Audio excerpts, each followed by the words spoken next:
नमो नमः। अगर मैं आपसे कहूँ आप भगवान हो तो आप शायद हंसेंगे या कहेंगे यह घमंड है, लेकिन उपनिषद यही कहता है, तत्त्वमसि अर्थात तू वही है। प्रश्न है वही कौन? छांदोग्य उपनिषद में ऋषि उद्दालक अपने पुत्र श्वेत केतु से कहते हैं, सदैव सौम्य इदमग्र आसीत। आरंभ में केवल सत एकमात्र अस्तित्व था, वही फिर सत इस संपूर्ण जगत के रूप में प्रकट हुआ।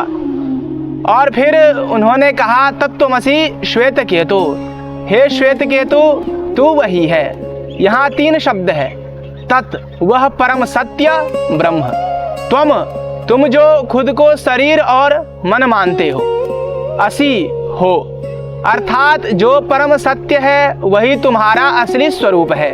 लेकिन अगर मैं ब्रह्म हूँ तो मैं सीमित क्यों दिखता हूँ? मुझे दुख क्यों होता है? मुझे अज्ञान क्यों है? यहाँ समझने वाली बात है, उपनिषद शरीर की बात नहीं कर रहा है, मन की भी नहीं।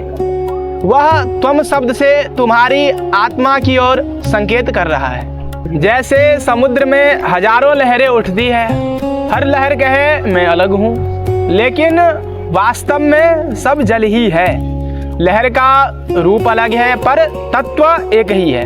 वैसे ही शरीर अलग, नाम अलग, विचार अलग, लेकिन चेतना एक।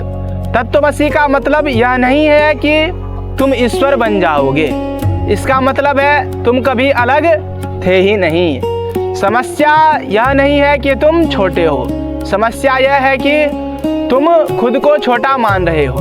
जब पहचान शरीर से हटकर चेतना पर आती है तब तत्त्वमसि अनुभव बन जाता है। नमो नमः।